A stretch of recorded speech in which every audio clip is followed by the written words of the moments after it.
First world, come in and take a seat. Pay us no attention, it's all conspiracy. We have satire and parody, some funny, some perverse. If none of it's offensive to you, you'd be the first.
Here we go. Honeycomb's big. Yeah, yeah, yeah. It's not small. No, no, no. Kiss my entire ass. Oh, my darling, knock 3 times on the ceiling if you want me. I'm gonna get a cappuccino soon. I'm gonna strangle somebody. So just sit right down, relax, open your ears real wide and say, give it to me straight, doctor, I can take it.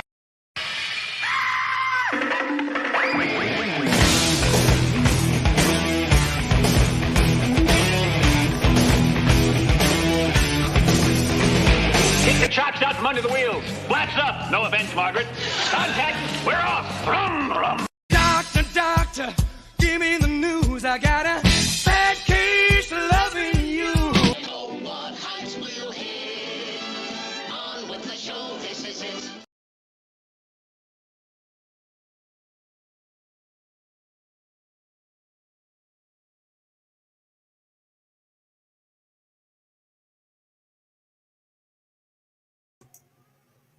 Take 2 as Doc boomers things up completely. Holy buckets, what a morning, everybody. Listen, in case you haven't noticed, our producer, our friend, our compatriot Pops is down. He's sick as a dog, and he is laid out recovering. So it's all on my boomer ass to try to make things run smoothly. And as we already see, that ship has sailed. So on that note, I'm not going to die out here alone. Let me bring in some help. Roads? Where we're going, we don't need roads.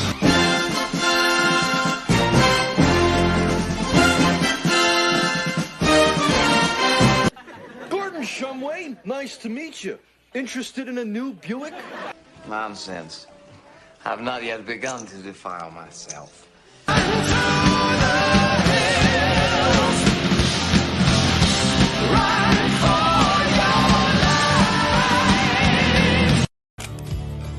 I'll make you famous.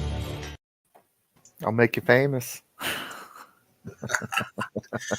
Tanner, why should one person drive this thing in the ditch when there could be two of us? Yeah, absolutely. You know? They can't prosecute us all. Yeah. well. I remember on active duty one time, I got a call. I was on night duty for first ambulance team, Paris Island. Some recruits have it as 2 o'clock in the morning, freak out. We used to call it the 2 o'clock recruit. The phone's going to ring. Somebody's freaking out. They're having a seizure. They ain't no damn seizure. Anyway, you still have to roll lights and siren. I'm all bleary-eyed and cranky, and we're rolling out. And there's one of those low-hanging bars that says, clearance, blah, blah, blah, blah. Yeah, I hit that thing. Bam! Scraped the lights right off the top of my ambulance. But I didn't stop. I kept right on going. Hey, heck yeah. That flash of clarity, you got to get to the patient, Well, they tried to make us think about it, but I said the phrase that'll get you out of anything. Sir, my primary concern was for the well-being of my patient. Well, okay, well.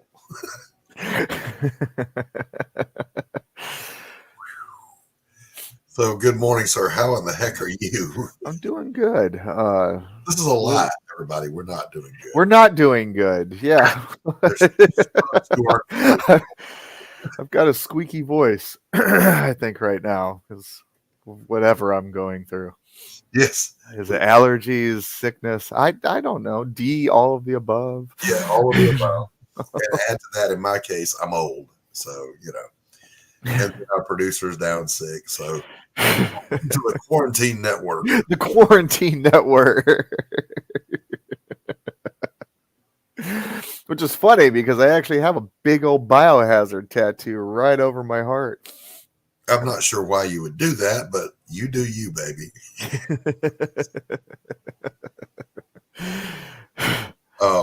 Does the Alice Cooper song Poison mean anything to you? Oh, absolutely. Poison. Ladies and gentlemen, Poison. Hey, good morning, Dust Bunny Mafia. Good to see you. Hey. Here's the thing, though. We might start weak, but we'll finish strong. Always. Because, we're professionals. Yeah, Tanner is the picture of health. Literally. Not photoshopped or anything. There's no Photoshop involved in that. Ignore the skin tones. That's all illusion. So, Tanner, we've had a kind of a busy week here between the two of us. Oh gosh, I know, right? You've got Liquid coming out here pretty soon. Yeah, I'm working on a magazine to rival all the magazine to rival all magazines. Maybe. Kind of the spirit of we're a little too late for the quarantine network. On my fine art channel, there's literally lockdown painting sessions, where I'm painting every day, trying to entertain the audience. Nobody cared. Nobody cares. Wait, I have that somewhere, Tanner. Oh, wait. Nobody cares. Nobody cares. Whatever. Can't get that quickly enough to make it funny. Liquid magazine's coming out. Simon Bisley painted cover. Yes, Simon Bisley painted cover with 2 painted covers because I also got a Preston Azevedo alternate cover. Holy cow, man. Yes. For those of you who don't know, Gothic Press pulls no punches when it comes to just saying, hey, well, you do. You just, it's always a no until you get a yes. Yes, always no until you ask, boys and girls. I love that. I, on the other hand, just always assume the no and walk away like Eeyore. Okay. And then, maybe it's just my age. I don't know, because sometimes I hear no, or sometimes people say no, but I hear yes. And it's still hard. So I ask again, and I'm like, no, you meant yes, right? And then, you keep doing this. No means you wear them down. No means no. Oh, How dare you! I just keep wearing them down. Oh, where's the disclaimer? I need the disclaimer.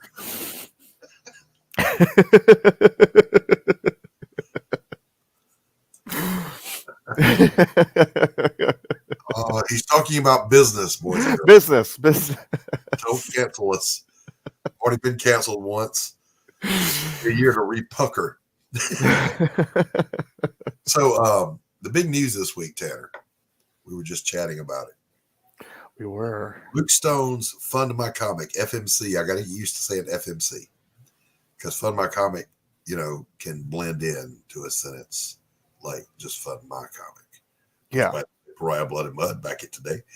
A new crowdfunding site, no censorship, extremely good terms, and I like everything about the product that I've seen so far, and I like the vision. Cancel this, baby. I like that ethos.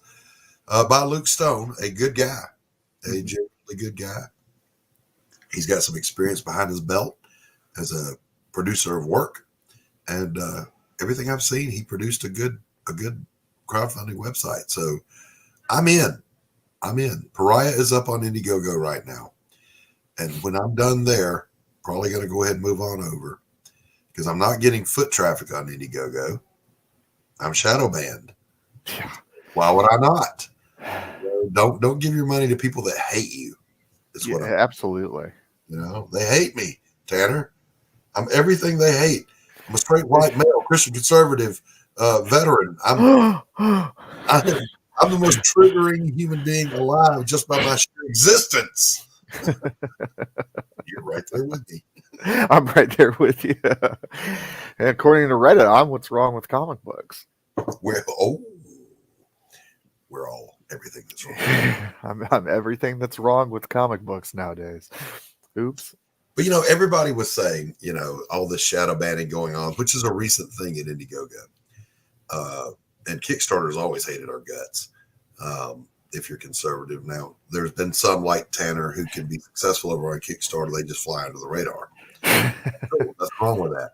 And then this stinkeroonie with Crowdfunder came up where the guy basically said, yes, we don't want anything to do with Comicsgate. So if you have anything to do with Comicsgate, you're banned. And we went, all right. Okay. That's the way you want it? Yes, how dare you? How dare you just bring you on a little bit, Rich. So the timing could not have been better. It was not, it was a coincidence. It wasn't, intentional. But right behind that, from Crowdfunder, here comes Fund My Comic going, we love you, Comicsgate. Come on in. Come hither. Come on in. To me, my X-Men. Yes. This was the thing. Chris Braley said this to Dude Buddy, the president of Crowdfunder. I don't know if you know this yet, but you're going to find out. You needed Comicsgate. We didn't need you. Comicsgate is huge. Now, you don't have to be Comicsgate, by the way. You can just be a cool person who's not. Just be an awesome creator. Yeah. But Comicsgate is huge. Comicsgate has deep pockets. They are pervasive and persistent and a little bit persnickety. So, yeah. I understand that persistent part. Yeah, you are the definition of persistence.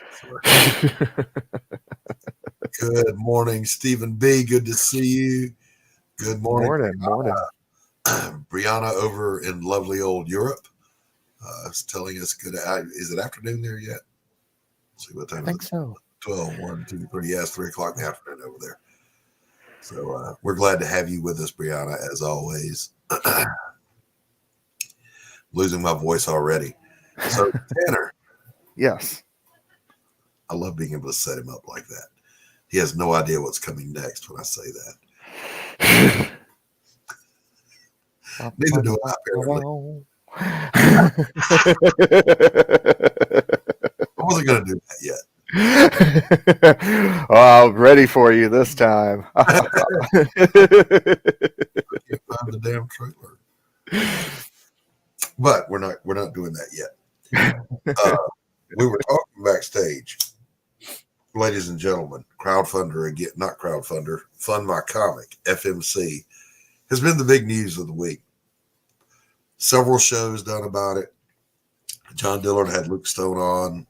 Luke did his own stream about it. We featured it in a free refill during the week. Several sites. This thing is going to gain traction pretty quickly. And if you're a creator, I'm not being compensated in any way to say this. I would strongly encourage you to look at a healthy alternative to funding on platforms where you're hated. Just saying. So it's made quite a stir this week.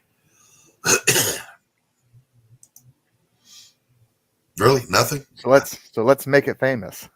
What? On that inaugural class. So I'm kind of torn between doing an original, short 12-page ashcan, or doing a preview of Pariah Volume 2. I don't know what to do. Now, my 90s soaked mind is very partial to ash cans. I love them. I collect them. And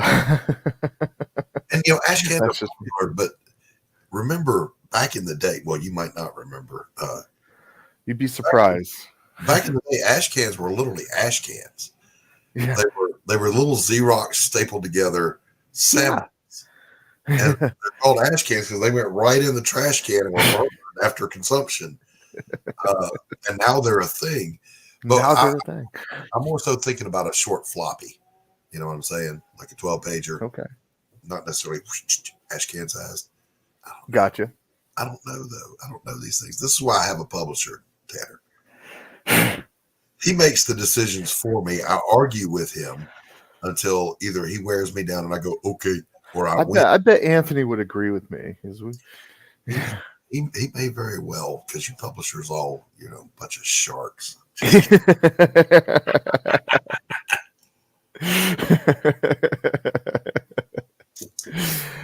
gotta be. You gotta be. So, what's Brianna say?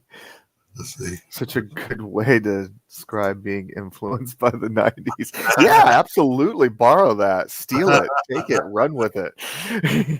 Now, some of us have 70s and 80s soaked brains. So, there's a little bit of a difference there. But there's nothing wrong with that, because Lord knows I was raised on a hefty dose of the 70s and 80s. Well, 60s, 70s, and 80s. Yeah. I think all people with the right mind have a healthy dose of the 60s, 70s, and 80s in them.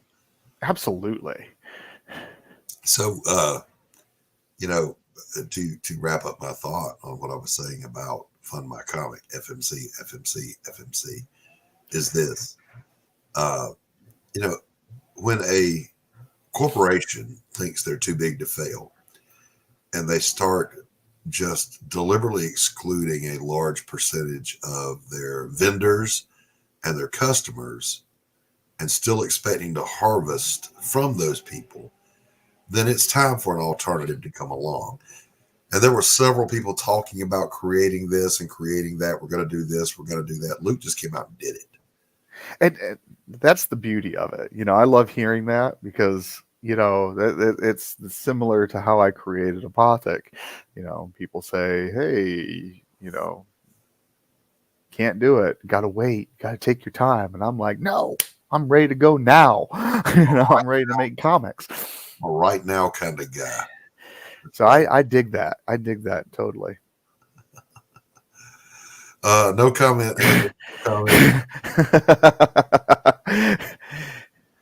Anthony, wouldn't you say an ash can would be cool for Pariah Blood and Mud? No. Publisher to publisher. No, a Pariah kind of glimpse, teaser of Pariah Sanctum of Hate, which is pretty cool. Don't agree with him, Anthony. Such a cool name.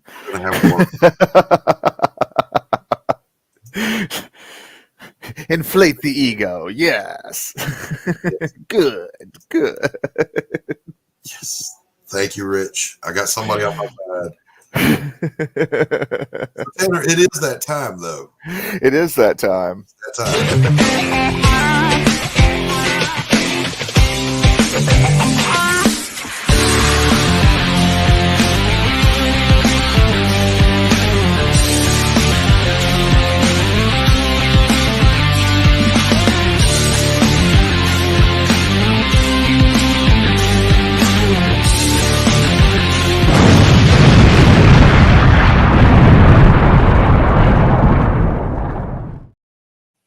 Welcome, everyone, to Great Moments in Comic History. Today, I want to talk about a little something that's near and dear to my heart. As I've talked about before, I have a deep love for the studio and the members of the studio, one being Barry Windsor Smith, probably one of my favorite. It's just slightly inching above the rest. But ever so slightly. I'd like to talk about a little thing that happened to me about a week ago. I went to a store and they had a dollar bin, and I'm raiding this dollar bin, and I come across issues of Marvel Comics Presents with Weapon X. The great Barry Windsor. A great Barry Windsor Smith storyline. Written and illustrated.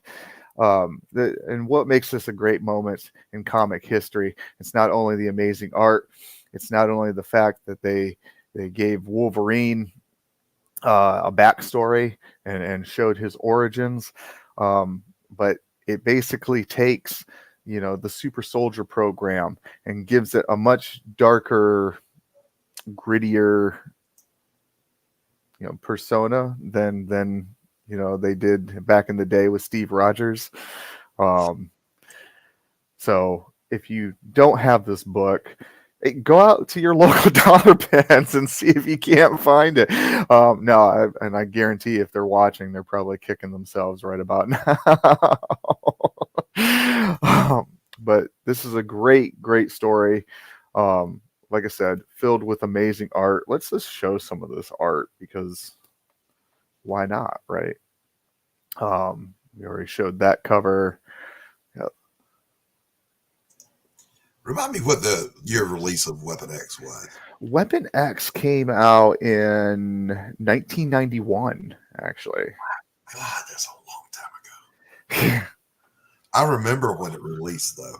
So my friend owned a bookstore / comic book store. Some of these beautiful splash pages. Yeah, and look, she was an older lady. And so she just ordered what people asked her to order. She wasn't that savvy. And she's like, I don't know what this hairy fella's appeal is, but he's flying off the shelves.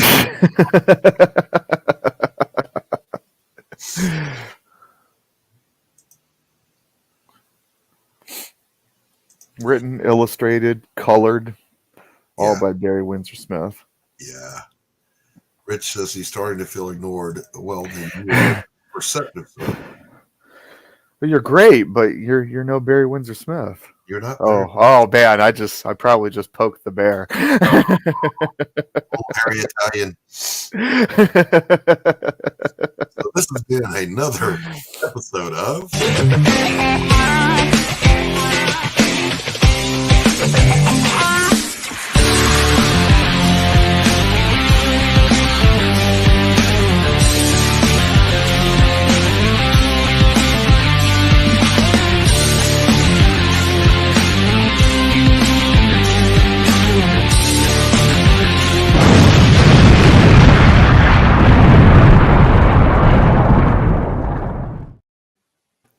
Great Moments in Comics History. With Tanner Hurley.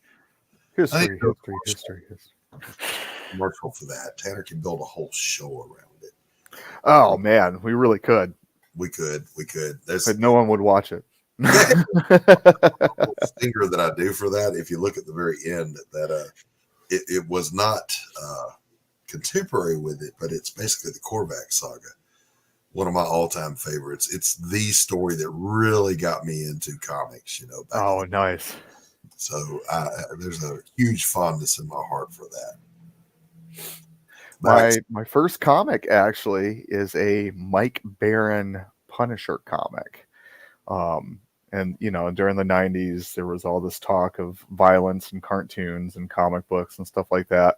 And I'll never forget. So my mom, you had the cosmetics section, and then you had the book section of the supermarket. And so, you know, while my mom looked at cosmetics, I'm looking for, you know, comics and stuff like that. And I see this cover of the Punisher. He's on some scaffolding, and he's got 2 Uzis, and he's being, you know, lit by the light of the freaking barrels, you know, coming off the the flashpoints and all that stuff. And yeah, and I looked at that and said, oh, I gotta have it. I didn't even open it.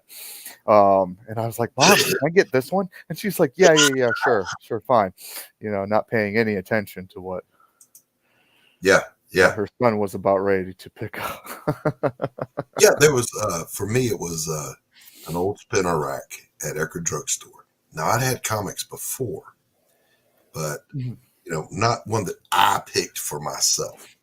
So comics back then were like 15 cents, 35. I can't remember. It was less than 50 cents. Hey, Randy Mack dropped in to see what condition my condition was in. Randy is a real life friend here in the little ghetto town we live in. So good to see you, buddy. Glad you're here. And I actually agree with you too, Anthony. That's kind of where my thinking is. We'll talk later. So there was a spinner rack, and it was, I'll never forget, it was 1976 or 75, about to be 76. And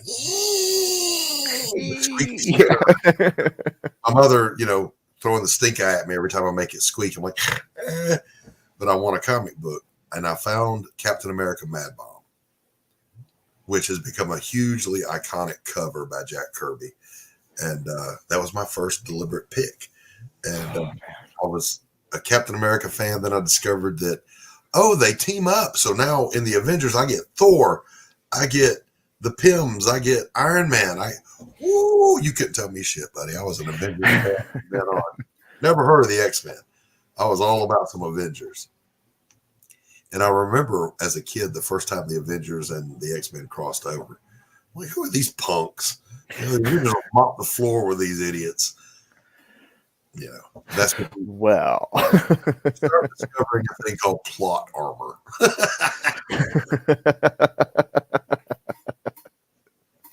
And then, of course, you know, every fan goes through that thing of who could beat up who and whatever. And they came out with that amalgam and the pre-amalgam. What was the pre-amalgam thing called? Well, that was Marvel versus DC. Yeah, Marvel versus DC. Where you got to vote. Like, I remember being a kid, I bought issues so that I could send in my little, and I did. I voted for who my favorite characters were. But you know, I remember I only got stuck on one. You know, they were talking about Lobo and Wolverine, and I was just like, but I love them both. David commented on that. He's like, you know, I hated every part of that because in a real world, Wolverine wouldn't last 5 seconds against Lobo. Win. And then he also commented on the Batman versus Captain America, which was the wrong crossover, by the way. It should have been Daredevil versus Batman. Yeah. He literally, I think it was Peter David or John Byrne, I don't remember which one, said, look, it's the world's greatest detective against the world's greatest super soldier. You know, if it's just straight up bare knuckles, Batman's going to get his ass kicked. I mean, you got to remember, Cap can bench press a bulldozer. You know? Yeah. So even if their fighting is exactly equal, this guy's got 1,000 more horsepower. Captain America and Superman. Well, my thinking was the wrong matchups happened. Okay, they had Hulk versus Superman and then Thor versus Shazam. No, reverse that. Should have had Thor fighting Superman because he's got Mjolnir and it's magic, so he's much stronger against. Anyway, that's geekdom. We'll get it all damn day long. Oops. Would not have done for me to be in charge. But the amalgam verse was hilarious. They really did put. There's footage of them pouring a little vial of their blood into the red ink, but you got to remember it's one vial of blood to a 100-gallon tank of red ink. Well, there was a creator, and unfortunately, I know his work. I don't know his name off the top of my head. Who put his ashes in a printing of Squadron Supreme? Really? Yeah. Who was it? You don't know who this was? He was the creator of the Squadron Supreme for Marvel. I never heard that one. That's awesome.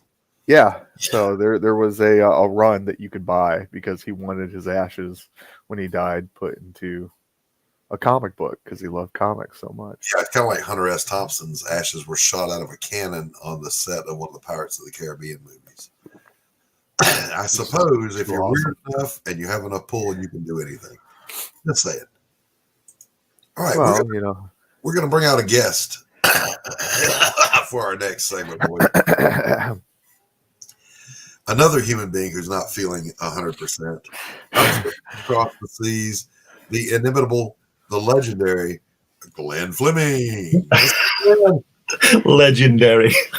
Yeah, absolutely. No, I'm not ill. There's just things going on that are doing my head in, so to speak. But I'm not poorly. I don't have a cold like you guys, and we're strong over here. We're not wimps over here. Oh my God! All right, Glenn, thank you for coming out.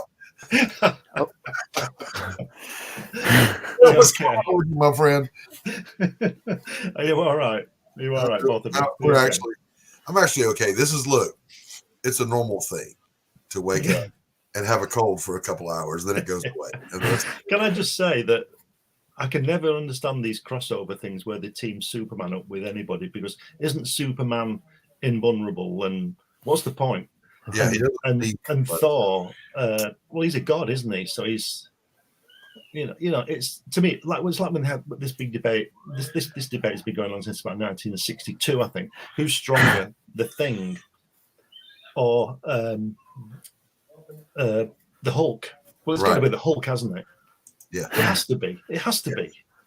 Just by looking at what they do, it's pointless. It's pointless. And doesn't the Hulk get stronger the madder he gets? I remember that. Am I crazy here? So he's going to go on forever, isn't he? Yeah. But anyway, I never really was a fan of team ups and swap overs, except for the Fantastic Four. Yeah. That to me is the only team that works. I never got the Avengers really. People wanting Spider-Man in there, and Spider-Man wouldn't join. Come on my show and diss my team. Yeah. Well, you got to listen to a different point of view. Okay, all right, I'll accept that. That's what it's about. Otherwise, you're cancelling me, aren't you? You're cancelled. Oh, touche. Freedom of speech, your First Amendment, is that? Yes. Now, isn't it true? Because I've seen videos about this. There's a stone, I think it's in Hyde Park, that you can stand on, and it's the absolute free speech zone. As long as you're standing on that stone, you can say anything you want to. Yeah, you can. Well, not anything you want to. That's the. Let's say it's changing now because the country's changing. Yes. Listen, Anthony. Yes, but it was all the Thing, by the way, back in the day. And Glenn's talking about it in the 70s. I remember it. The Thing versus the Hulk happened quite a few times. Yeah. They were always trying to find these matchups for the Hulk. And the first one I saw that actually beat the Hulk was the weirdest one. Machine Man beat the Hulk. Yeah. But wasn't that? Oh no, I'm thinking of some. I'm thinking of something else. No, I don't know. Did he Machine Man beat him? He's a robot, isn't he? Yeah, he did. He pulled Machine Man's arm off. Yeah, I've got the graphic novel. Barry Smith. Funny you mentioned that. Barry Smith, what a great artist. He pulled Machine Man's arm off, but the arm wrapped around the Hulk's neck and shot him in the face with a blaster. The Hulk got weirded out and frustrated and left. So I don't remember if he took Machine Man's arm with him or not, but Technically, that's a victory. You drove him off, so there you go. Yeah. I see the Hulk, like, beating him to death with his own arm, Chewbacca style or something. I mean, the reality is it'd be one punch and a bunch of cogs laying around on the street. But how do you beat a robot to death when it's not really alive, is it? Oh, good point. Yeah, it's sort of alive. Sort of, yeah. Vision. It's comic books, so anything goes, doesn't it? Everything goes. It's comics. Speaking of books, I want to talk about a couple of things with old Glenn here. Let's move him on up to the hot seat. There we go. I have this beautiful little book here. Yeah, I've got one of those as well. But and it comes with one of those. Yes, it does. And this is the result of Glenn back in the 80s? 88 and 91. Yeah. Going to visit the king in his own home. Yep. Not interviewing him, just visiting. That's right. And hanging out. And so this is filled with great material, great stories. And then there's the DVD where there's actual footage. They're just talking. Yeah. And it's amazing to see this kind of behind the scenes look at the reason we're all here, Jack Kirby. Yeah. And Glenn has 1,000 stories about this that are all good as hell. I love it. But just the audacity to call up the king of comics and go, hey, gonna drop by for lunch. No, well, the story is in the book about that when I was on holiday and met some people. They were from California, and I just happened to mention, did they back in the mid-70s when Kirby came back to Marvel, he dropped an address in there, and I always remember it was Thousand Oaks, because I thought, what a fantastic name for an address, Thousand Oaks. And this was just in the back of my mind. And so I just asked them out, do you live near Thousand Oaks? They lived in Anaheim. And I said, do you live near Thousand Oaks? And they said, yeah, it's about an hour away, because I've learned, I've been to America many times. Everywhere is just an hour away, which clearly it isn't, But anyway, so I told them, everywhere here is an hour away because we're only small. What is it? Somebody told me that some guy told me that if he drives, I can't remember what it was, if he drives for 5 hours south in his state, he's still in the state. Yes. If I drive for 5 hours south, I'm in Paris. Well, we said this too, only in England do they think 100 miles is a long way. But then we think 100 years is a long time. I get this all the time because my brother lives in a place called Newbury, which is south of me, and it's exactly from my drive to his. It's exactly 206 miles from my drive to his, right? So, and it takes me exactly 3 hours to drive that because I don't stop. I don't stop for a coffee or whatever people do and take time. And I don't like driving anyway. So I just want to get there. And right. 3 hours is enough for me. Yes. But you guys take 3 hours and 200 miles to get to the next stoplight, don't you? Yes. Because on the road, Yeah. So yeah, my cousin lives in Australia and she has to drive 10 hours to get to the airport. 10 hours to get to an airport. Wow. I wouldn't go anywhere if that was me. That's insane. Only once in my life, Glenn, I was stationed on the West Coast and I was going to drive back to the East Coast. I'll see the country. Listen, let me tell you something. Day one, you're over that shit. It's like, I should have taken a plane. Well, I did that on a Greyhound bus, so whether some other guy was driving for me. So, Glenn, you've got another little project that people may or may not have heard about. Let's talk about it for a minute. Yeah, this is Hatch. He's my cartoon character. This is the second book. The first book, which I'm offering as well on Indiegogo shortly. Well, this is the main one.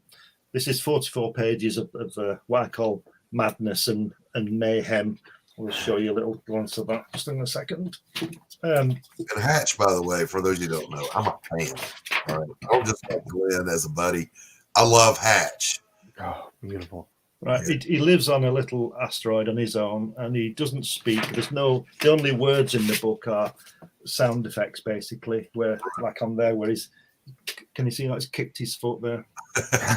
Right, and he's just this little guy. No one to talk to. Why would he talk? That's right. Strange things happen to him. Yes, like pyramids appear and all sorts of stuff. So yeah, it's on Indiegogo. Sign up. See, I think you've got the link you can put in the chat. I do. We're going to share that right. And so you get. This is the main book. This is 44 pages of it's just crazy, just madness that happens. Stuff happens to him. You know, like he goes in the pyramid. You can see that it's all him on the wall. Yes, and you know, there's a little cameo there also if you look closely. Yeah. There's all sorts of stuff going on, like Star Trek, you know, B-2 bomber, you know, also he finds all this stuff written in the hieroglyphics, you know. So there's little stories going on there. Let's take a look over here on Indiegogo real quick, Glenn. So this is Hatch. What's up? Let's watch the video real quick.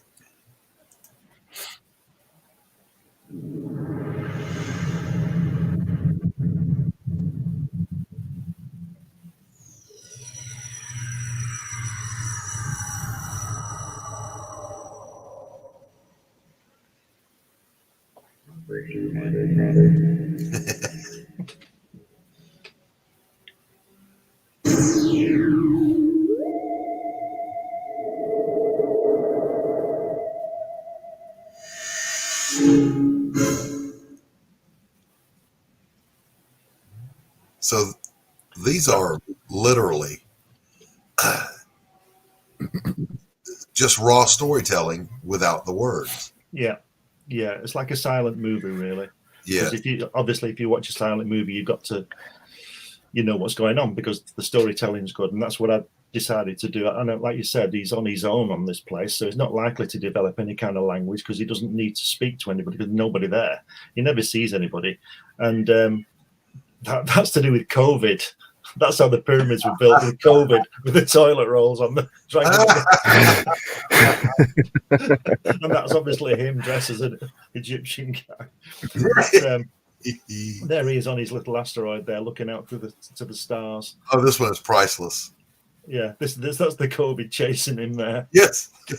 And it's his look. It's like, what is this? There's all sorts of stuff going on, you know. It's just crazy, and but it's funny, you know. I think it's funny, and it is. Yeah, there's lots of great perks I've got on there. There's got one I'm not going to mention until it's launched because I've never seen it before. Not saying it hasn't been there before on a crowdfunder, but I've never seen it. I'm aware of that perk. No, you're not. No, you're not. I'm not. No, you're not. No. Oh. This one you're talking about. This one. My wife Helen is a ceramics artist. This is made out of clay. She modelled this and fired it in her studio. Look at that! How beautiful. Good is that? And he's going to be on the. You can purchase this. If you should look at that, it's fantastic, isn't it? Look at that. Yeah, Helen. God, look at all the detail. Yeah, look, he's even got the buckle on his helmet. Look, yeah, you can see that on the buckle there. Jeez. Now, isn't that fantastic? And that's going up for somebody. Well, I'm not sure when you see the price, but you know. But good art is worth it. It's pretty neat. Look at that. It's fantastic. Yeah, it is. We don't want to sell it, but you know everything's got a price. And I had a great right online about her technique and how she fired that thing. Yeah, and, she is a super talented artist. She is. I imagine the art talk around that house could get pretty intense with two magnificent artists under one roof. Well, what she does is she gives me most of my ideas when I'm doing hatch. When she's cooking dinner, because she won't let me near the cooker, probably with good reason. I'm sketching hatches and doing things and just do little drawings of him, because I was getting in trouble because I do them on the. I'll draw on anything that's there, like an envelope or even her tax return for Drew Hatch. So some guy somewhere's got an original cartoon. Yes, because the Hatch becomes multi-million-dollar. Yeah. But I've got some things. What I do is, so what she does, she buys me these little. Let me just get one down there. Little books now. She buys me these little books. They've got 100 pages in. Yeah. And they've just got. It's just got tons of art, tons of just sketches and wow. Just doodles. Is that the right way around? Just doodles. And there's 100 pages. I've got 5 of these. And I was thinking of offering these, and I'm just thinking, offer them.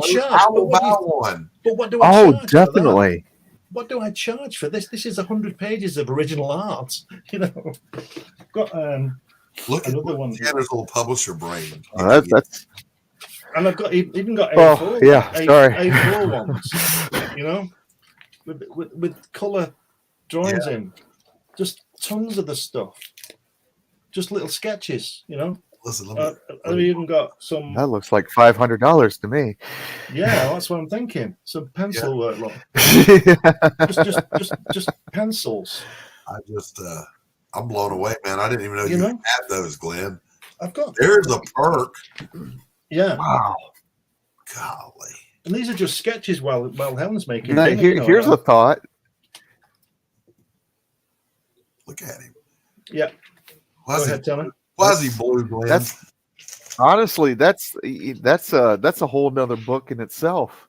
You could reprint those. Yeah. Well, that's something I thought I'd do. Sketch series. Yeah, what I thought I'd do is scan these books, put them into either several books or one book, and then offer the original book as well. That would be nice. Yes. And you know what? Ethan did warts and all. Yeah. So back in I've also got so this is a very similar thing. This thing. This is A3. And this has got him in as well. Look at this. Look at this. Look at this. Can you see that? Yeah, I can. It's just millions of drawings of him. Just sketches. And I'm thinking, what's somebody going to pay for this? Because I don't want to sell it, but like I said, I don't want to sell it, but everything's got its price. That's right. Yeah, just sketches of him in this book. Pencil stuff. Golly, I love this, Glenn. So I've got an A3 one. I've got 2 A4 books. Now, what is A3 and A4? What does that mean? A4 is 210 by 297 millimeters. And A4 is 210 by 297, 8 by 11, is it? I'm not sure. That's A4. It's just an ordinary typing paper. Yeah. 8.5 by 11. Yeah, that's twice the size. Right. 11 and this one is half. This is A5. This is half the size. Yeah, that's so cool. Glenn, you've got a small fortune there in your hand. It's only if people will buy it. They will. Well, they will. They can take it off my hands. I can always do some more. It's the easiest thing in the world for me. Norman Lindsay used to talk like that. Yeah. When I was curating a gallery, I remember I had an artist that was showing with us, and he was like, you get attached to your paintings. You don't want them to sell. I'm like, you're wrong. You want your paintings to sell. Yeah. One time you can do it again. Well, this might be a problem because I do all my artwork traditionally, as you know. So this is on artboard. Now, if I'm sending this to the United States, I don't know. I'm going to have to pack it really well. The postage, and with my Kirby book, the postage was a killer because the postage was nearly as much as the book. Yeah, and but I put some pieces up there, and I've also put pieces. I did an ash can, so you can get one of these as well, which is just an 8-page ash can, black and white. See, Glenn has an ash can. And it's swamp gas, and it's there. and it's just a little Oh, it's beautiful. little 5-page story about him encountering that. It's just one. So it's a bit of a Roswell story, and you know. But I've just got loads of stuff. I mean, I'm offering the cover. This is the cover artwork. Oh, that's beautiful. Beautiful stuff. Beautiful. So and now, all hand drawn and painted and by me. Not a computer in sight. Apart from that, this is hand drawn, and that. Beautiful.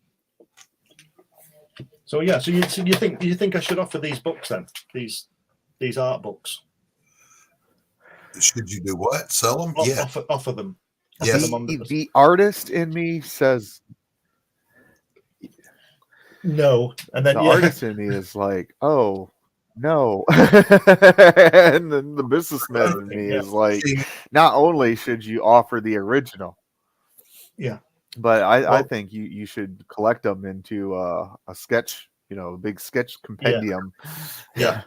Well, I'm also offering a 100-page Hatch art book that doesn't have any. Well, it might have one or two from those books. Hi, Brianna. Thank you for coming out. So that's on there as well. Nice seeing you, Brianna. 100-page art book is going to be on there. The Hatch of Art, the Hatch of the Art of Hatch. I should say. Art of Hatch. Yeah. Oh, with the man. But I've got literally thousands of pieces of artwork. The other day I was looking through my archive and I found a ream, 500 pages of typing paper that I'd used over the years at this place where I used to work, of all the cartoons of everybody that was there. Whoa.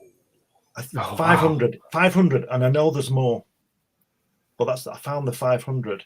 Wow. And I'm thinking of putting that together as well in a different offer or whatever, and putting these cartoons together, because there's some stories in these cartoons that people aren't going to like. But I can only tell you what's going on, can't I? You understand what I mean? With the True. Stickers are popular. Glenn published a magazine, Tanner, that you might not be aware of. Yeah, I was going to ask you that. And Glenn, Tanner is about to launch a magazine called Liquid. Right. That's about the comic book. It's basically 2001 heavy metal. Right. Well, that's good. Yeah, that's good. Magazine. This is the first edition. They're all available on Amazon. This is the first edition, and number 12 is coming out. Number 12 is coming out shortly. And what it is, it's interviews and articles about comics. Because I used to produce a magazine called Crikey, which you can see there. Right. Which was Nice. which was the Great British Comics magazine, which only obviously dealt with British comics. But I put that into Borders, and then Borders collapsed and just took everything, just stopped it. Anyway, so a few years ago, the same team, we're producing Comics Unlimited now. 100 pages, comes out every few months, and it's just full of interviews, and it's even got some of my artwork in it. No. Because I figured that if I can't, it's my magazine. If I can't put my artwork in it, then what's the point? Exactly. Absolutely. Is this? Is it still just British artists? No. It's everything now. It's Comics Unlimited, so we do the whole thing. All right. We're doing worldwide, because if you think, I was saying this the other day on a podcast, that if you think about it, in Britain we have 150 years of comic artwork that was in the newspapers up to now. And in the States, it's the same. So there's 300 years of European and United States artwork. I'm never going to run out of articles. Never. No. Exactly. Never. Plus, you've got manga and you've got all stuff abroad and all that kind of thing. So these are stories that need to be told. Yes. I think. Because like you were saying before about the comic books get maligned. It's just cheap children's art, and it's never been that. It's never been that. No. It's never been that. But there's so many people. Do you know what I think? The biggest problem with comic books and comics and comic art is the word comic. Yeah. Because I think people like Kirby and Barry Windsor Smith, you were saying, I think that's high art. Yes. Oh, absolutely. Because you must have seen Barry Smith's paintings. Yes. Oh, yeah. I mean, the guy is not. I don't consider him a comic book artist. I consider him an illustrator. He's an artist. He's an artist, yeah. But he's a brilliant. I nearly got to speak to him years ago. I was at a convention, and he was with Gil Kane. Oh my God! And Alan Moore. And the three of them were standing in this room at this convention in Birmingham, and I thought, right, here's my chance. And I went to them. They were just chatting, and I just said, "Excuse me, guys," and they turned, and this guy shouted, "Okay, Alan, we're on," and they went through and went on the panel, and I never got a chance to talk to them. Just turned around, Gil Kane was there. Oh man, what an opportunity missed! But I did get to speak to Walt Simonson at a convention at length, and this is the best. I don't know whether you know. I know you know of Walt Simonson, but I don't know whether you know him, and I don't know him. But he's just a great bloke, and this is what happened. He was being interviewed by this magazine called Speakeasy that used to be out in the 80s at this convention. So I'm just sort of hanging around and listening to this. So I joined in, like you do, and he was great, and he was talking. And these two guys who were interviewing him were asking him what was going to happen in the next issue of Thor that he was doing. And he was clearly, what are you asking me that for? Why don't you just wait till it comes out? And I was asking him things about Kirby and influences and Will Eisner and all this sort of stuff. And his conversation or his response gravitated to me.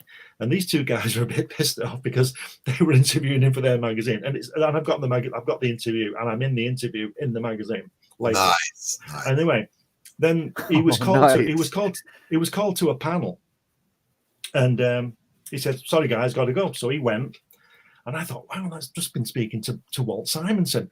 I spoke to these two guys, and they because they knew who I was, and they went away. They went, said, "We'll see you later," and all that, and they went away. And I was just standing there thinking that was Walt Simonson.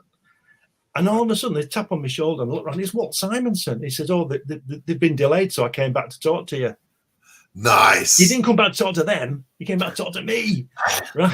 And we had this conversation about comics in general and artwork and stuff. And then later there was a dinner, and I went to the special dinner, and he was there again. I didn't speak to him. I said hello to him. But I talked to Weezer, his wife, and Alan Moore was there, and all these people were there.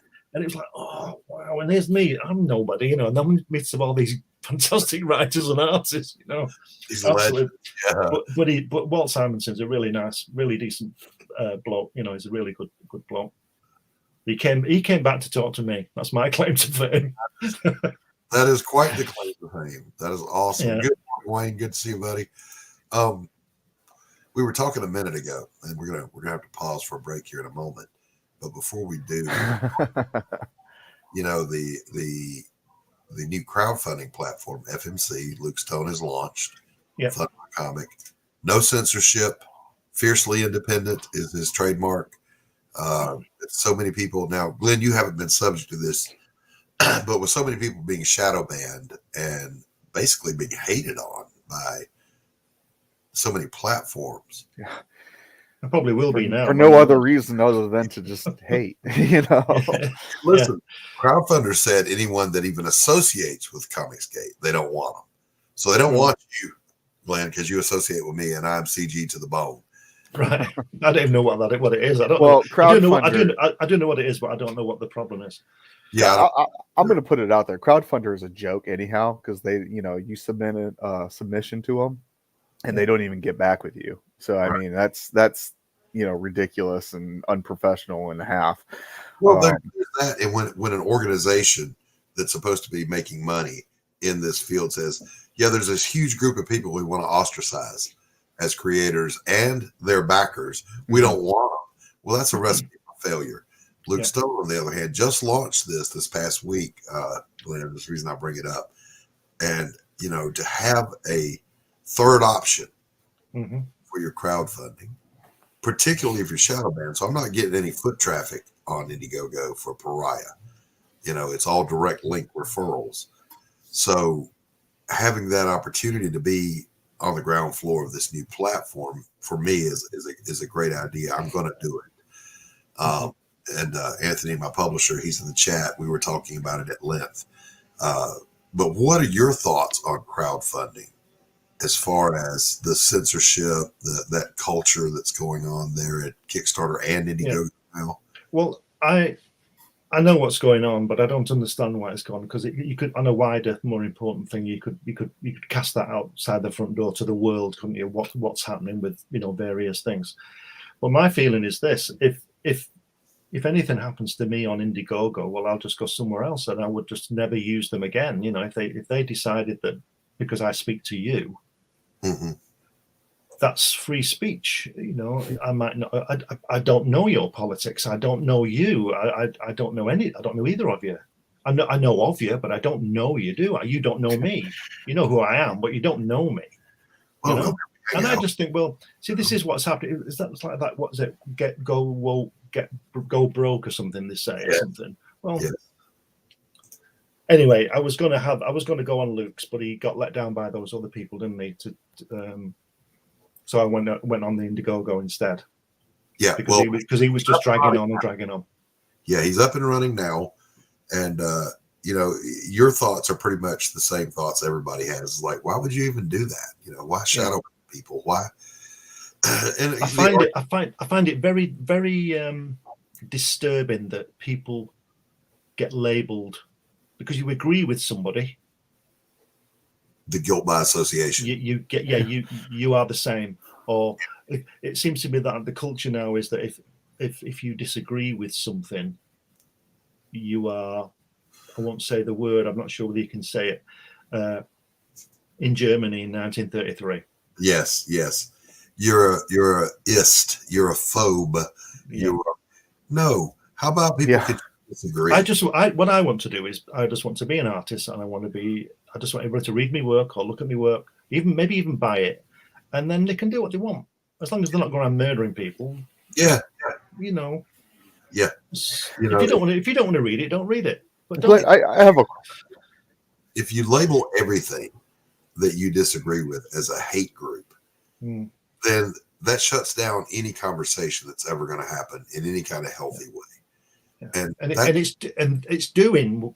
They are what they're saying you are. Exactly. Because they're doing the same to it. We call them the woke stoppo. Yeah. So that's probably got me banned. But it's great because if I get one banned, of many things.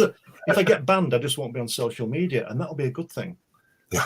I can talk to my wife because she's gorgeous and I just like talking to her. So I'll just do that. And we'll just talk artwork. We talk about you. I would rather talk to Helen than me any day. Yeah. Our conversation, I tell you, we have great conversation. We talk about art, we talk about music, we talk about Egypt from 4,000 years ago, we talk about the beginning of the world, we talk about the stars and the planets. We don't go into this, burn this person. That's Middle Ages stuff to me. That's they killed Joan of Arc because she wasn't so very archaic. well. It's just like, what are we going to do? We'll burn her. Oh, great. What did that do? Nothing. It just gave her a bit of pain, or a lot of pain.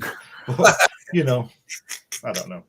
All right, boys and girls, it is time for us to take a little break, and we got to pay the bills with some commercials. Go warm up your cup of coffee and come on back. We're going to open it up. If you want to come out and meet Glenn Fleming and talk to him, come on the panel. We'd love to have you. So grab your mugs and run.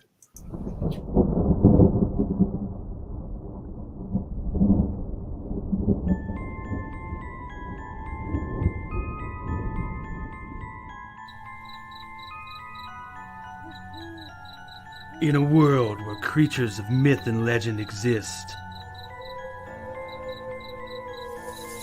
a covert task force is charged with keeping humanity safe from supernatural threats.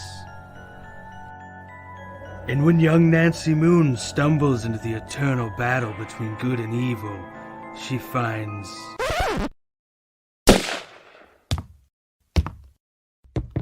Oh my God, will you shut up? What's happening? Agent Beckett here.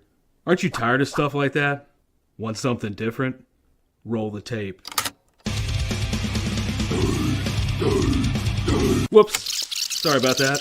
That's a song I'm writing for my ex. Okay, here we go.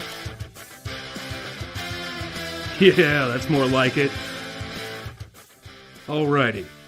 Welcome to the world of the mythicals. We have it all. Monsters. Magic. Government agents. He's the strong silent type. This guy. Ugh, gross, dude. Get some kind of cream or something. Lots of 90s style action. Pew pew pew. And that strong female lead alluded to earlier.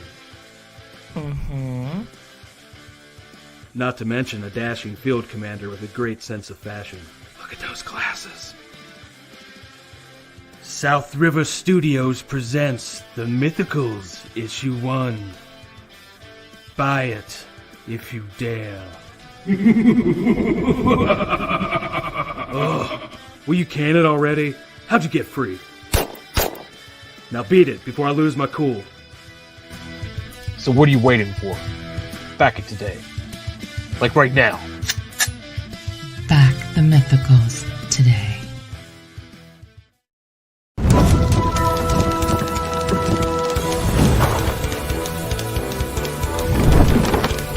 Mickey, Barry, Slothy, and Stig are back. In Misfits Clubhouse, Sharks, Dragons, and Little Red Wagons. Our lovable quartet knows how to turn anything into a big adventure. And this issue is no exception. They have a face-off with the ever-feared Old Man Willie. There's a beach bash bonanza in their future. And we also get to meet for the very first time their favorite TV hero, Bruce McTutherson, Aquatic Investigator. This campaign will have multiple collectible covers by awesome artists. And as you'd expect from us, the unique swag. We hope you'll stick around. Come on in and hang out in the clubhouse. Join along in the shenanigans. There we go. Back on. Yes, sir.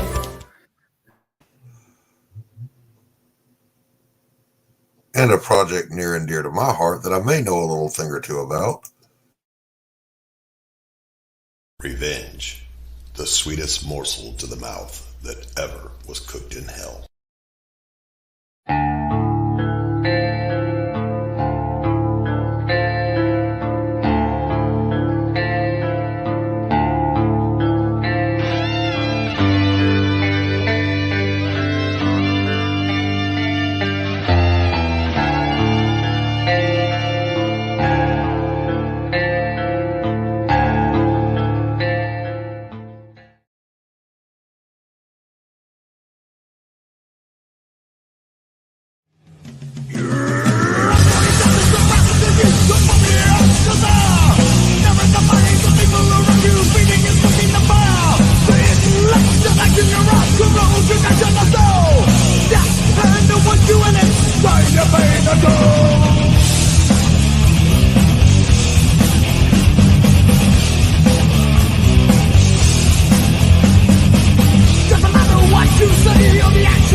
Oh man, my own trailer gets me stoked. That's all I gotta say.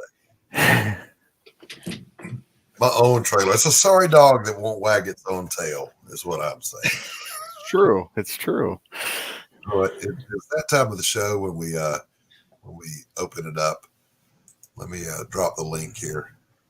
If you want to come out and talk to Glenn Fleming, say hello. Want to come out and just breeze with us for a minute, you're welcome to do so. We're glad to have you. Sketchbook wants to know why Anthony Romano isn't out here shilling. It's his job. Anthony, come here. Come chill. Sell art. That's the He's like, yeah, I don't think so. You got to grab an oar, buddy. Glenn, I had a question. Because every time I see your work, I'm reminded of another great artist, and I'm just curious if you've ever heard anyone compare you to this artist. But Shall I tell you who you're going to say? Who? Well, I think you're going to say Mobius. Yes. Well, what happens there is, I mean, obviously I'm aware of him. I spent 4 years in the 80s learning to ink with a brush, trying to be Joe Sinnott. I knew I wasn't going to be anywhere near that guy. And I did a lot of comics in the early mid 80s with a brush, and using a brush is great. But I was trying to get that thick, thin line that American artists, it's an American thing, the inking, that thick, thin line, you know, that lovely line they do, like Frank Giacoya and these people. But there was a waste of time, really, because even though that artwork was all right, I enjoyed doing it. European artwork as I don't know what you call it, like a singular line. It's for a thinner line, and that's what I do with my artwork now. Yeah. So I'm sort of reverted back to what I should have been doing in the first place. Yes. Was being.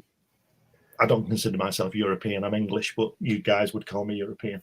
But you're right. Well, that European art, like you see Tintin and Mobius stuff. There's no thick, thin line on the. Do you understand what I mean? And I've gone back to that kind of thing. In fact, I'll show you this piece here. You might see what I'm getting at from the Hatch book. Yeah, let me blow you up here. Just that. Yeah, and it's fair to say if you like beautiful work, you'll love this. The flavor is there. So and more than just the artistic welcome back similarities behind it. Yeah. I noticed like your storytelling ability. Yeah. Like there's not a lot of people that can take a silent character and create a story the way you create a story.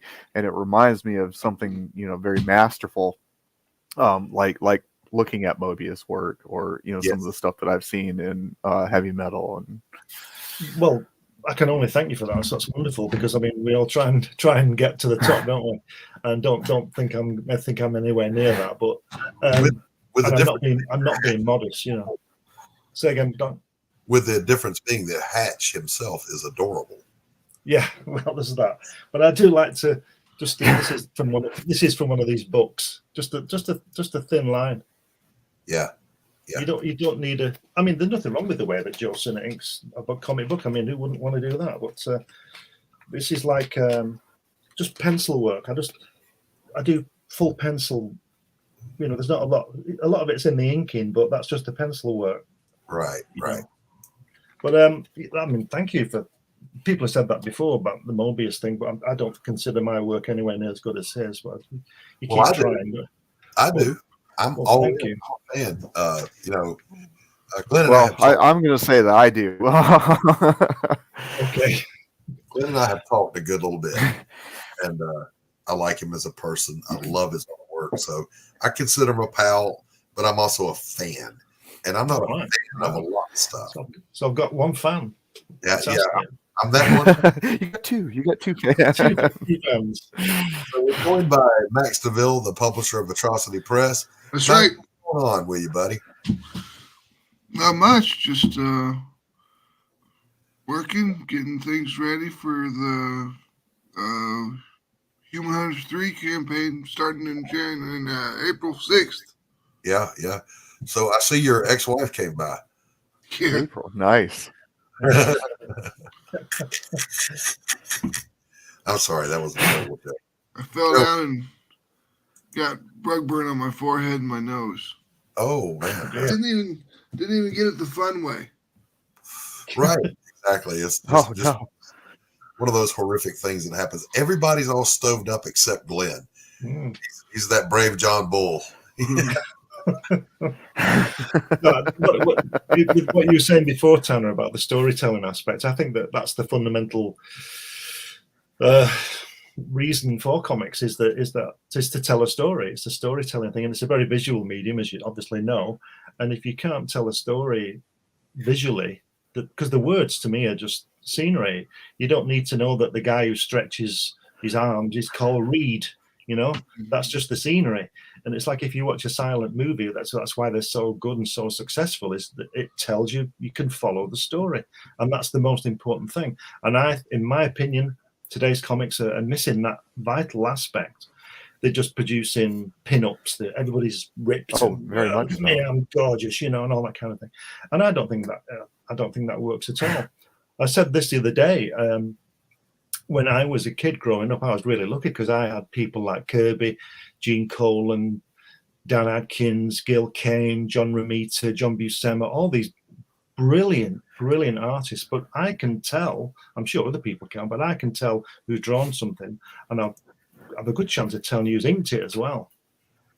You know, Kirby's got a lot of inkers, and I know what they are. I can tell their style, but none of them kill the Kirby drawing.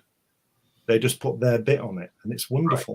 Right. But today, I mean, I don't. Mm-hmm. I'm probably wrong because I usually am, but I just see a lot of same artwork. I can't tell. Oh, that's that guy, or that's that person. It looks the same to me. It's become very cookie cutter. Yeah, it has, and I'll say there are some contemporary artists that I really like their work because they do tell stories well. I think Steve Epting is one of those. He's kind of like the next incarnation or the next evolution of George Perez. Well, that's good.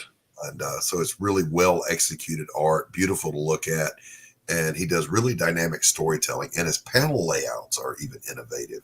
Mm-hmm. So I really enjoy his work, and I try to bring a little bit of that to my own. You know, I don't want the same old, but you know, the tropes are the tropes. They're always going to be there. Yeah. But what's lovely about Hatch to me is you said you used the analogy of the silent movies. You have to watch a silent movie. Yeah. You can't turn away and listen to the conversation going on. You have to. Yeah, exactly. Yeah. When you watch a film like 2001: A Space Odyssey, where nobody speaks for the first 30 minutes, right?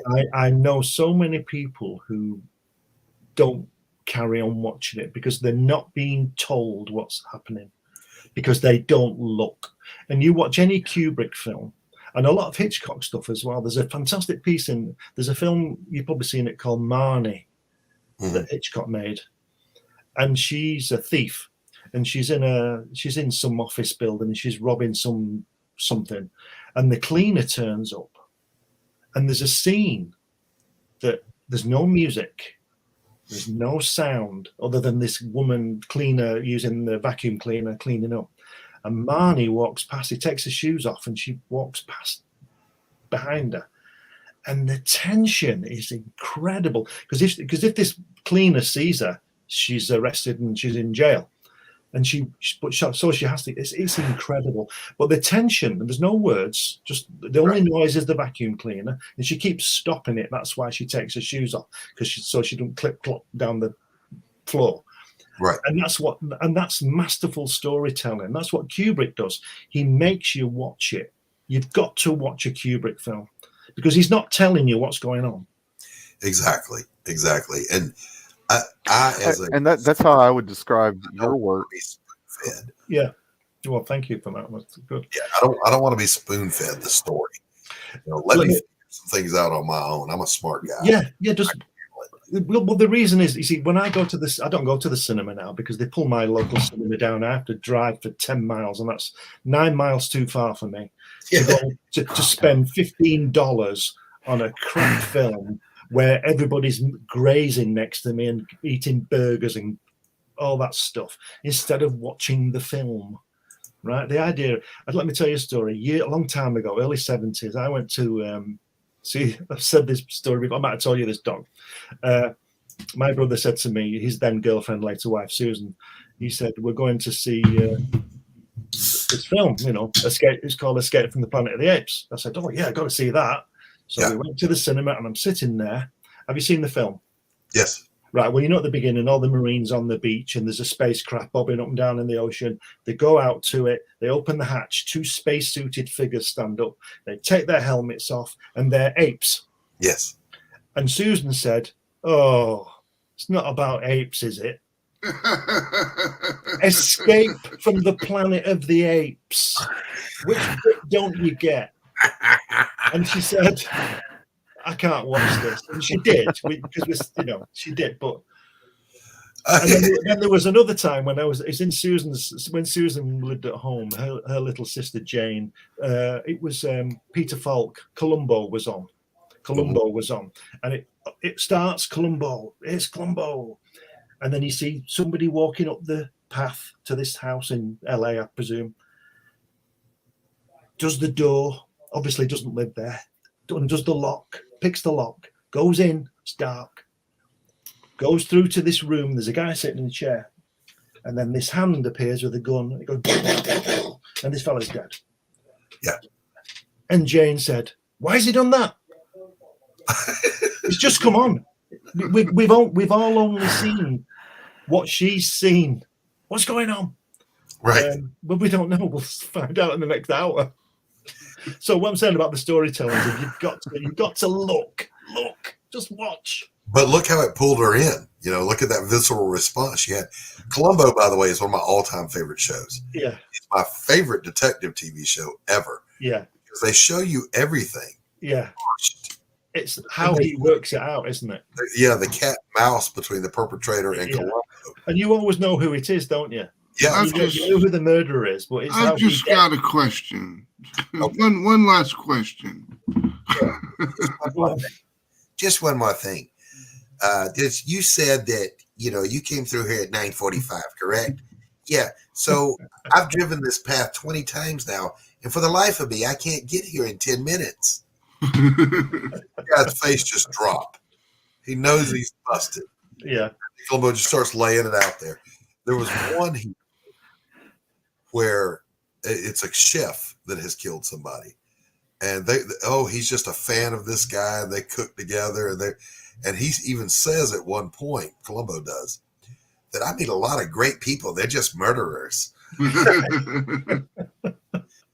he meets the chef, and the chef finally, when he's busted, when did you know? He said, the second you walked in the room, and here's why. And then you go, oh, damn, man, that's exactly right.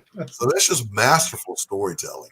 Well, I'll tell you, there's some storytelling that I'm pleased with that I did in Hatch. You'll be able to see there. Can you follow that sequence? See, he's got the hammer. Yeah. He throws it at the wall, and it bounces off. So he picks up a rock. He's going to throw the rock. He throws the rock, and it hits the rock and hits him on the foot. Right. So you can see what's happening, can't you? Right. Yeah. And that's it. That's what you need to do. And I think that's something that people should be looking at is the actual storytelling. And because like when you read a book, yes, it tells you it tells you in words, doesn't it? But if you took away the drawings out of a comic, you'd have a book, wouldn't you? Because you just have the dialogue. Right. Right. So that's the way I see it. Same. And again, I'll reiterate, I don't need to be spoon-fed. I don't want to be spoon-fed all the details. Yeah. I want in Columbo to try to figure it out along with Columbo how we're going to catch this guy. Yeah. Yeah. Sort of knowing who did it is sort of irrelevant, isn't it? Yeah, exactly. It's how we get him, Well, somebody asked me about Hatch and said, because sorry, Doc, Hatch lives on his own on an asteroid. And somebody said, why? I said, well, it doesn't matter why. That's just what he does. Why not? Why are you asking me why? You don't need a backstory. It is what it is. Yeah, that's where it is. Yeah. Internal consistency of this is the situation, and in this situation, here's what happens. Yeah. You don't need to figure out, a planet exploded in this poor lonesome. No, you don't need that. It's not necessary. No. And that's what I find. I like the aspects of working it out in the pictures. Yes. And I decided, a long time ago, the Hatch has been going for years, but I decided a long time ago, there was two methods to my madness a long time ago when I thought of Hatch. One was that I liked to tell a visual story, so I didn't feel the need to write any words on it. And the other one, it was supposed to be in mind of being a newspaper strip, so there'd be no translation. Hopefully it was going to be in Japan, and they wouldn't need any words. It didn't happen, but that was part of the motivation for it. just to tell the story in pictures. Right. Yeah, when it comes to Mary Machine Gun, we've got so much story that's just not even told yet. Yeah. Just because Right. we've got it just lined up and ready, just in case that ever comes up. Yes. Yeah. You know. Well, if you look at position of something, it's there. yeah, if you look at the say Kirby artwork, especially from the 60s, the original artwork, you can see Jack's notes down the side, right? Yeah. But if you ever get lucky enough to see the artwork and read the notes and then read what Stan's put, it's not the same story. So that means that if somebody does if you draw a 10-page story, just visual, just draw the pictures, you'll have your idea for the story, but I can write a different story on that with the words. Exactly. And that's what I didn't want to do with IRX. With this, I wanted to just do the visual. Yeah, and that, Glenn, when I look at Hatch, I can create for myself any backstory about why is he on this asteroid, why is he alone, you know, what motivates him to be this curious explorer. You don't have to spell it out. I'm free to put my own interpretation on that. Yeah. And that's to me just freaking awesome. I love that. Rex, welcome to the panel, sir. Rex, how are you doing? Good. How are you, gentlemen? You fine gentlemen. We're okay. How are things in Arkansas today? Not cold, but you know. Yeah, it was chilly here today too. Tanner's in Georgia, as am I, and we're like, we thought spring was here. What is this mess? It's cold. Hey, listen, it's snowing outside here, so I thought about spring. Wow! it just started 10 minutes. Just started 10 minutes ago. Oh my God! Yeah. Well, you know, if it starts going here, south, I'll keep going further south until there's no such thing as snow. Well, what'll happen here is that it'll be about a millimeter thick, and that'll stop the country. You know. Yeah. Same here. You know, Northerners they give us hell in the South. You know. Well, I don't know if you guys have talked about this, but Doc, didn't you say about going to a new platform with your book? How about you, Glenn? You're going to stick with Indiegogo with with Hatch? Yeah, we're just saying that Luke told me about his new crowdfunding site a couple of months ago, but some guys let him down, didn't they, on the launch thing? And so I as I said at the top of the show, this Hatch book is over a year old now. I just want to get the damn thing out. I'm sick of seeing it. I want to move on to do other things, and but I don't want it. Just there's 40 odd pages of artwork in a big pile here, just screaming at me every time I open the studio door. Yeah. So I was going to go on Luke's fund me thing, but it didn't work, and it didn't look like it was being resolved. So I'm going to put it on Indiegogo. What he said was, you know, he got tired of announcing and not happening. Yeah. This time he launched it and then told people about it. Yeah, which is fine. I get that. But I admire something he said, which every creator on this panel has said. If it succeeds, it's on me. If it fails, it's on me. I own this. It's mine. Yeah. So the success is mine. The failure is mine. It's all me. I'm not relying on somebody else. You can't blame anybody else, yeah. And that's one thing all creators have in common. We are the make it happen people. Yeah. You know, this is my book. I'm going to get it out there one way or another. Yeah, that's right. Take the failure, take the success. Uh-oh, Rex, did you wait Shadow Hop early on a week just to give him a hard time? No, that's a lie. Is this one too? Be careful, Rex is spicy this morning. No, that's true. Why are you spicy this morning? What's going on with you? Are you okay? Well, yeah, I'm fine. I just started a new morning show, my daily rant today, episode 1. So I can rant about a few things. So I'll have to go over and check it out because we rant at the first part of this show.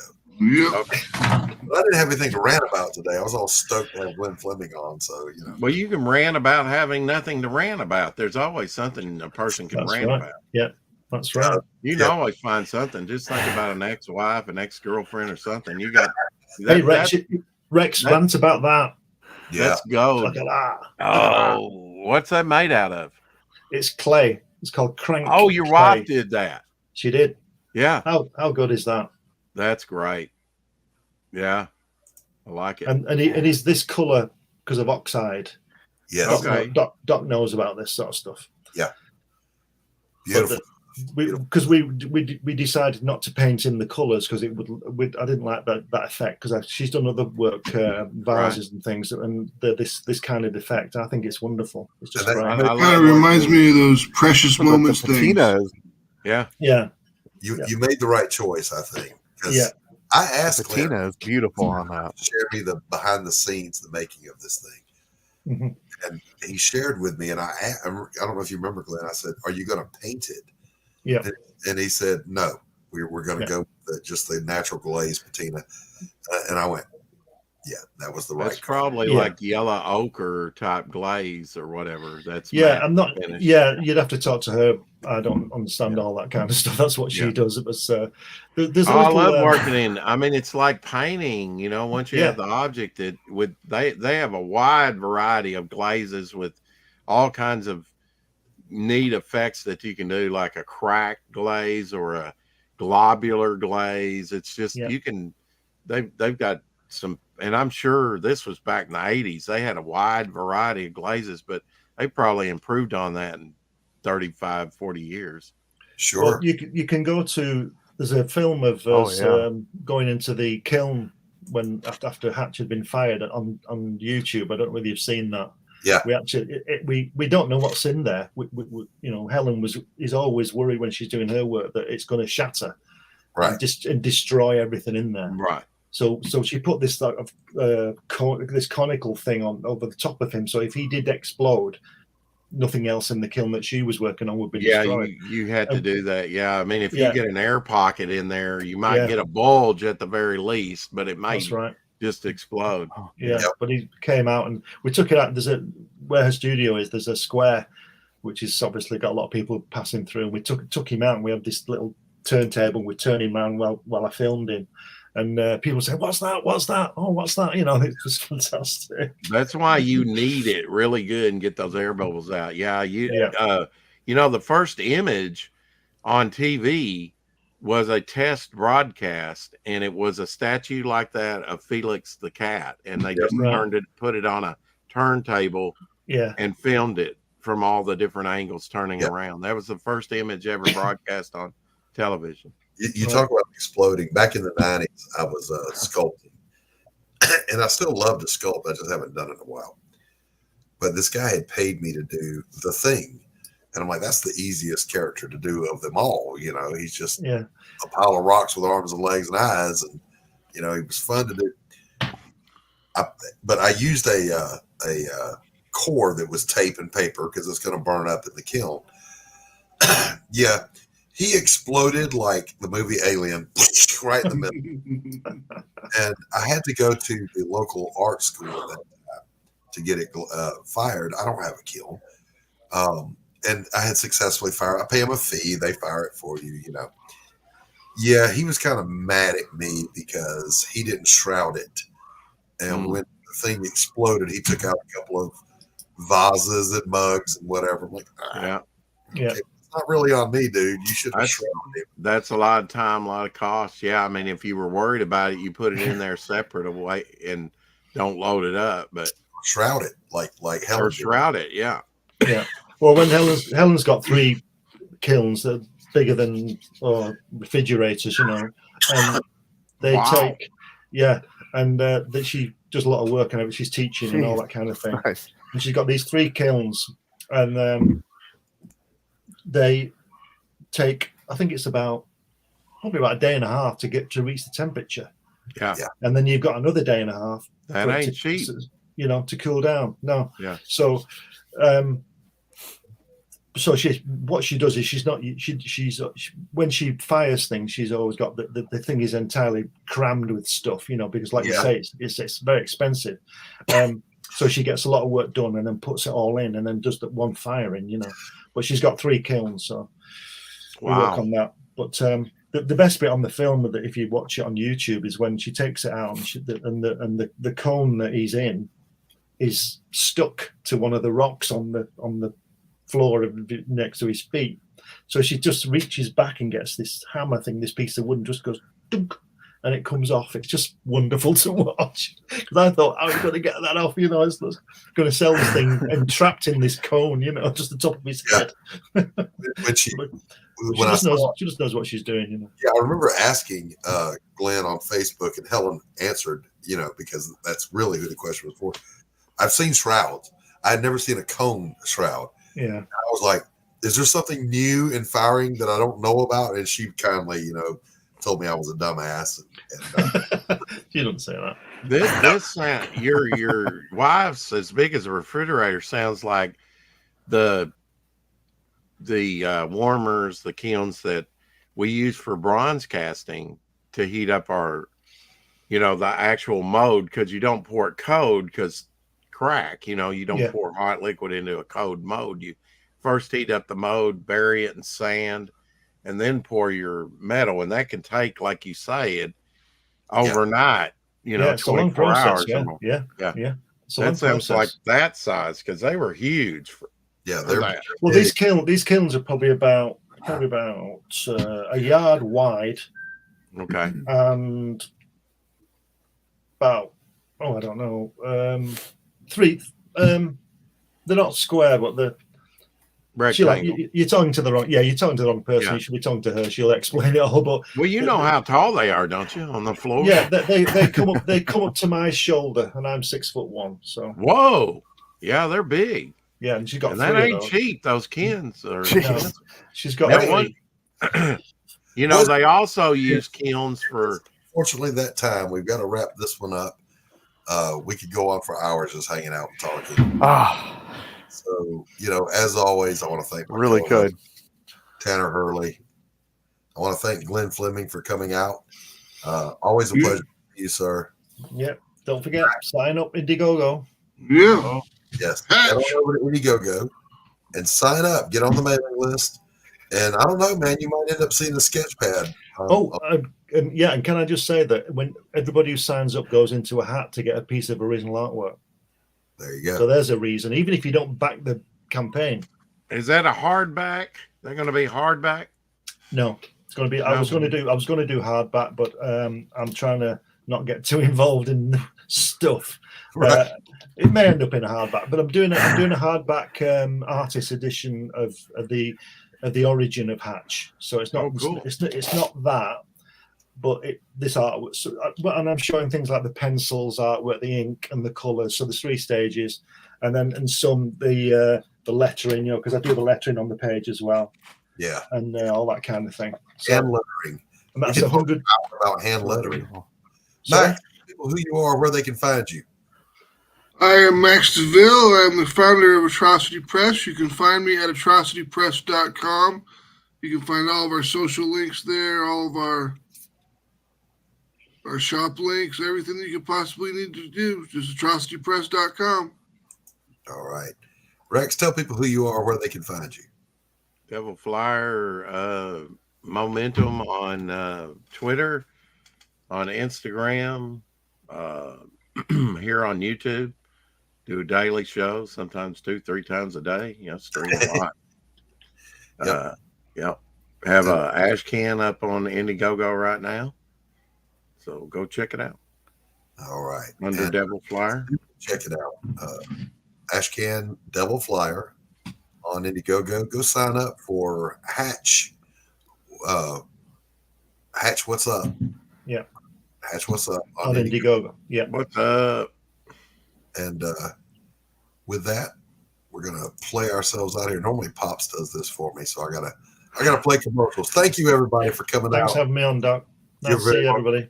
Good to see Good seeing you. Yeah. Hey friends, Morgan Quaid here to tell you about a little project called The Crimson Folly, a D&D inspired comic anthology which takes place in a fantasy tavern called, you guessed it, The Crimson Folly. I'm working with more than a dozen artists from all over the world to bring this story to life through sequential comic artwork, intricate portrait pieces, sketches, and of course, words. My aim is to produce a combined comic story and art book.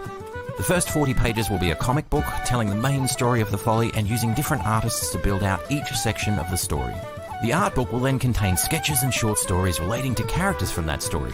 So if you're a fan of D&D, fantasy artwork, comics, or just great storytelling, you'll love The Crimson Folly. Yes, you will. Yeah.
Bringing you sex, sass, and style. Buckle up and unlock your imagination for a fun adventure with these death-dealing dames. They sail the galaxy in search of spoils. The most dangerous acquisition, and the most fruitful, are the legendary Splinters of Yggdrasil. The Splinters are magical artifacts forged from the Tree of Life that wreak havoc on the universe. The missions are perilous, but the bounty is glorious. Enjoy our hyper-fictional wonderland. How is a pirate ship sailing through space? 'Cause magic. How do they heal so quickly after battle? 'Cause magic. How are they able to communicate through jewelry? 'Cause magic. It's all about the characters. Abo, rough, robotic, ready. Mo, carefree, callous, courageous. Mistress Graven, daring, diplomatic, dominating. Betsy, academic, accountable, aristocratic. Nefara, ancient, assured, adrenaline junkie. Bruto, proud, prominent, protective. Fisty, independent, incendiary, invigorating.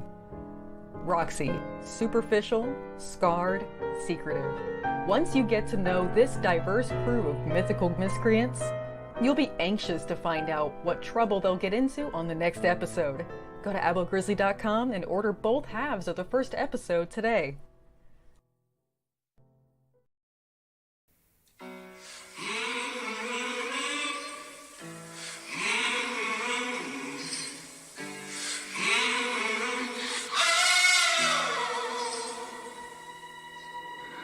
I'm a setting sun, but I'll never run. I'm a dead man walking. I'm a dead man walking. I will stay and fight as long as I'm alive. I'm a dead man walking. I'm a dead man walking.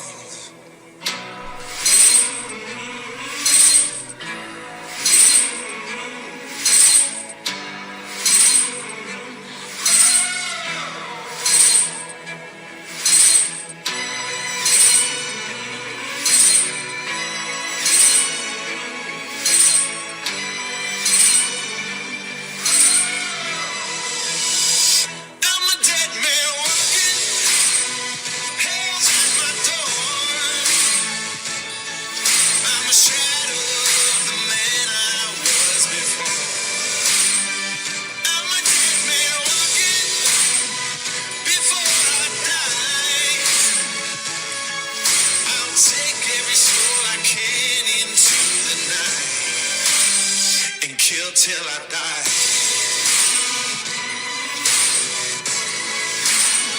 And kill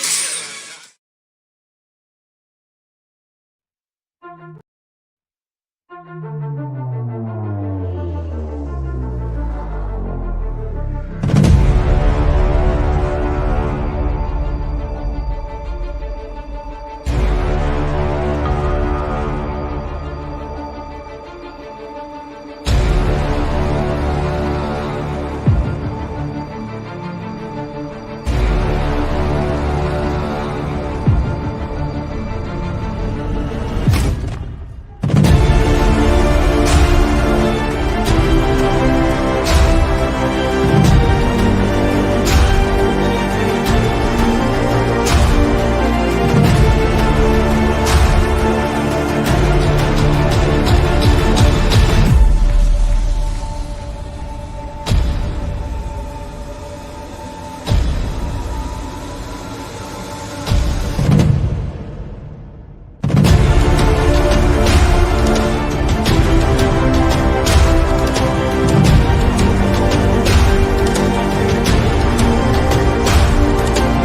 How do you end this thing?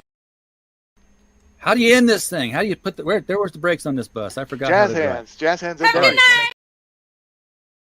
Comic Books for Kids provides comic books to kids in hospitals and cancer centers across the U.S. It's a place where we can all work together to make sure every child has a comic book. 100% of all proceeds go towards the kids. It's about making a difference, and while they're in the hospital, allowing them to fly like a superhero, battle dragons, or rescue teddy bears. We are in every state in the country and now support over 160 hospitals. Every month, we add more. Visit cb4k.org.